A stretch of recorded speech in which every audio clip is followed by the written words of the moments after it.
Bonjour, je suis Gentil, joueur narratif de Warhammer 40 000, et aujourd'hui je vous raconte mon aventure Ludiverse 2026, en 2v2 40k bien entendu.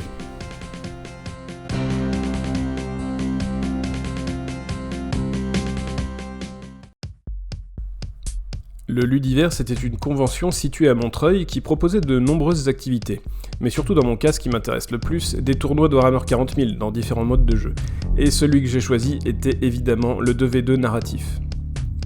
En amont de ce tournoi, le Librarium avait posté une excellente vidéo posant les bases du lore que j'avais regardé plusieurs fois tellement j'avais aimé.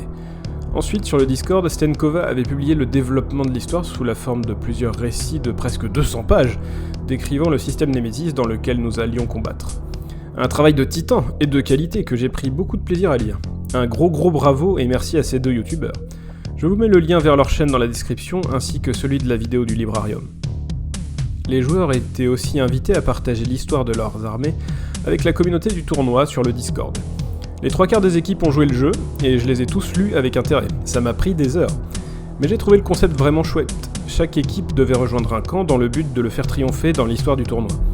L'Imperium était divisé en deux, les Space Marines et l'Inquisition. Ensuite, on avait les serviteurs du chaos qui pouvaient choisir de bosser pour les démons ou les Space Marines du chaos, et chaque race Xeno œuvrait pour son espèce.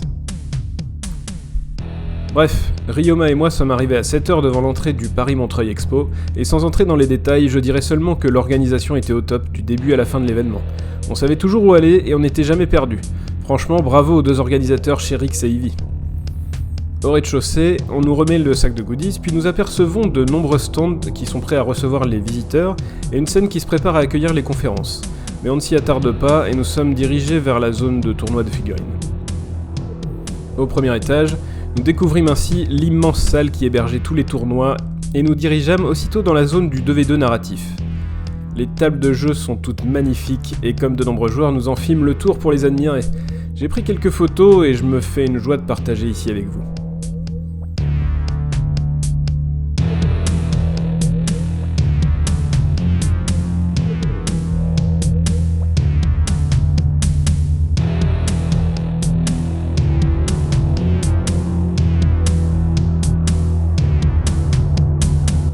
Avant de commencer à jouer, les joueurs firent connaissance du commandant de leur camp respectif, en cosplay s'il vous plaît.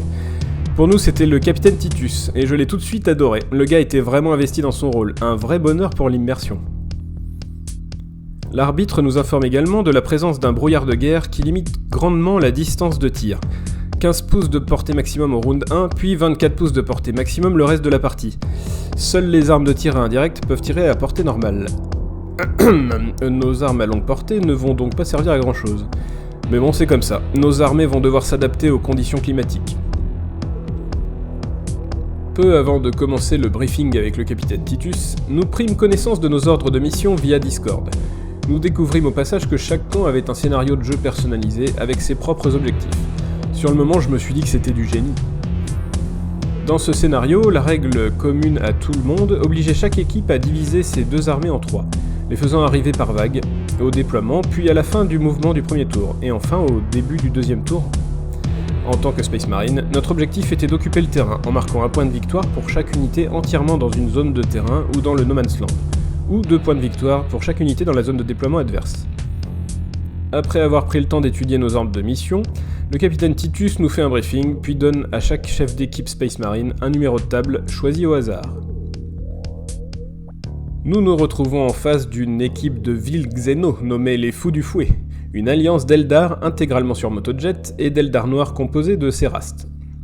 Nous découvrons que les Eldar ont pour mission de tirer sur les pions objectifs pour marquer des points de victoire.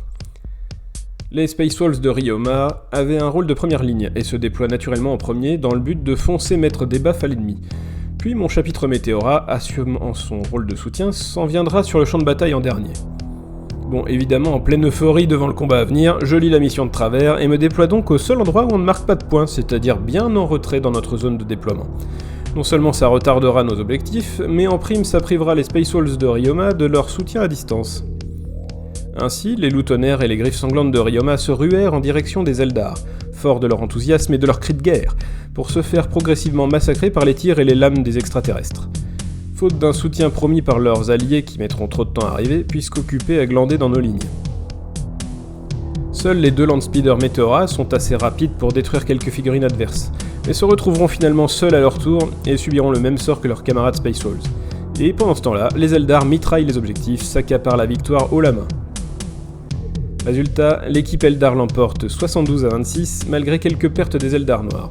Les Eldar montés sur leur motojets se sont montrés aussi insaisissables que fulgurants sur le terrain, quand nous autres Space Marines étions particulièrement pâteaux.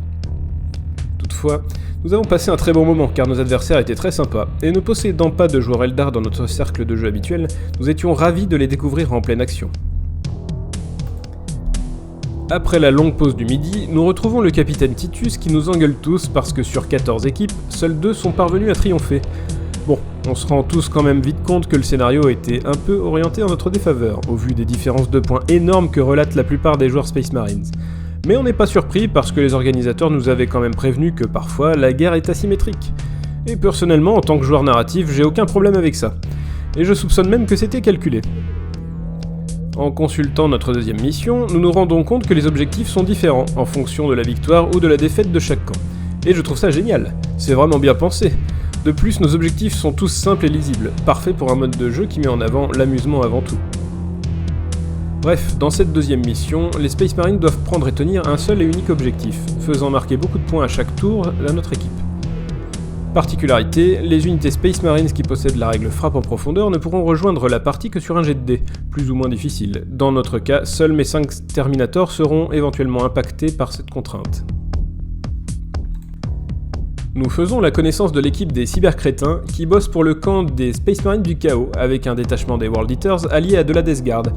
Une configuration qu'on a souvent l'habitude d'affronter par chez nous, clin d'œil à guerre et paix. Au moins, on sait à quoi s'en tenir. Ryoma et moi-même, dans notre grande sagesse, ou pas, désignons à nos adversaires maléfiques d'accomplir exactement la même mission que nous. Avant de commencer, notons la présence des 2 commentateurs chaotiques de l'équipe adverse tout juste sortis du Warp. Ce fut une bonne surprise qui nous rendirent hilares, Ryoma et moi. L'ambiance promettait d'être drôle. C'est en plein milieu d'une colonie Tau que nos armées se déployèrent, toutes 2 proches de l'objectif désigné sous le nom de la Tour. Immédiatement, nous nous ruons tous sur l'objectif pour le contrôler. Mais la Death Guard, ayant eu le premier tour, a pu poser ses gros bubons de ses chars endurants sur la cible, nous promettant moult difficultés pour les en déloger. Les Space Wolves se ruent au combat en éliminant une escouade de berserkers de cornes, mais se heurtent aux unités très résistantes de la Death Guard. Les fils de Russ nous permettent cependant de contester l'objectif pendant les 3 premiers tours. Sur notre flanc droit, les Marines tactiques Meteora ont servi de diversion permettant d'attirer plusieurs unités adverses afin d'atténuer la pression sur l'objectif central, et ils ont bien résisté aux assauts des Space Marines du Chaos, jusqu'à l'arrivée malheureuse des Terminators Deathshroud qui les ont noyés sur des jets de vomi acide. Les 2 Landspeeder tentent également des manœuvres de harcèlement sur les lignes arrière de l'ennemi, mais se retrouvent rapidement submergés par des adversaires trop nombreux et trop résistants. Bref, la bataille se poursuit dans une baston générale qui voit nos armées s'éroder peu à peu sous les assauts des World Eaters, soutenus par l'artillerie Death Guard. Si bien que quand les Terminators Meteora parviennent enfin à se téléporter, ils n'ont presque plus aucun frère à secourir. Le résultat est donc une écrasante victoire des Space Marines du Chaos sur tous les tableaux, car nos Marines loyalistes sont table rase. Je précise tout de même que nous avons passé une excellente partie grâce à des adversaires aussi drôles qu'agréables. Et en plus de nous laisser leur carte de visite chaotique, nos adversaires nous ont offert un Nurgling et un totem de cornes en cadeau. Alors merci beaucoup à eux. Deuxième jour, Ryoma et moi sommes toujours autant motivés. Nous recevons sur Discord un lore interlude adapté à la situation de chaque faction à la fin de la première journée. J'ai trouvé le concept super intelligent, et ça renforce l'immersion. Le capitaine Titus nous distribue les tables de manière aléatoire, et nous voyageons jusqu'à une magnifique table Necron, mais surtout un incroyable hasard, ou plus probablement une obscure manipulation de Tzeentch, nous fait affronter la même équipe que la veille, les cybercrétins. Nous sommes surpris, mais également rassurés de jouer avec des adversaires que nous avions appréciés. Et du coup, l'heure de la revanche a sonné. L'arbitre atténue un peu le brouillard de guerre du jour précédent, en autorisant la portée normale des tirs à partir du tour 3. Contrairement à nos adversaires qui doivent effectuer des actions sur un maximum d'objectifs, notre mission du camp Space Marine est assez similaire à la précédente. Nous devons tenir l'objectif central et y effectuer une action à chaque tour. Nous planifions assez vite que les Space Souls se jetteront sur l'ennemi impie, pendant que les Meteora premiers-nés se chargeront de contrôler l'objectif central. Au passage, nous avons le plaisir de retrouver nos 2 commentateurs préférés. Pendant que les Lutonnaires ont encaissé le plus gros des tirs de la Death Guard, les Griffes Sanglantes dominent notre flanc gauche en balayant les World Eaters. Sur le flanc droit, plusieurs unités Météora tiennent bon, malgré un déferlement des marines hérétiques de Khorne. Au cours de la partie, Trazyn l'Infini en personne viendra se plaindre que nous mettons du sang partout sur les bâtiments de sa nécropole. Ce à quoi nous rétorquerons tous les quatre qu'il dispose de nombreux scarabées canoptèques pour faire le ménage. Aucun doute, j'adore les cosplayers. Bref, au final nous ralentissons autant nos adversaires qu'ils nous ralentissent, rendant difficile aux deux camps de marquer des points. Toutefois, comme la précédente partie, la Death Guard reste indéboulonnable et l'arrivée des Terminators Deathshroud finit par nous achever à feu doux. C'est donc une nouvelle victoire pour les cybercrétins, certes serrés, mais bravo à eux. Et ils nous offrent à nouveau des cadeaux. Norgul est vraiment un dieu généreux. Quoi ? Comment ça, un inquisiteur approche ? Notre dernière bataille nous emmène dans des ruines du monde ruche Adamante, de toute évidence corrompu par Khorne. Notre mission est simple, nous devons tuer les ennemis de l'Empereur. Et ça tombe bien, car nous allons affronter une bande disparate de Space Marines du Chaos et leurs alliés titanesques Chevaliers du Chaos, l'équipe Atreides & Co. Pour la petite histoire, ces Chaos Knights sont les véritables descendants de l'antique maison Atreides, une caste dirigeante qui règne sur une planète désertique nommée Arrakis, et redécouverte par l'Imperium plusieurs millénaires après sa fondation. Je vous passe les détails, mais apparemment quelque chose dans l'histoire a mal tourné. Au passage, j'ai bien aimé le lore de cette équipe, j'ai trouvé que c'était une bonne idée. Bref, Ryoma et moi, nous déployons un peu à l'arrache et sommes assaillis dès notre arrivée par les titans corrompus.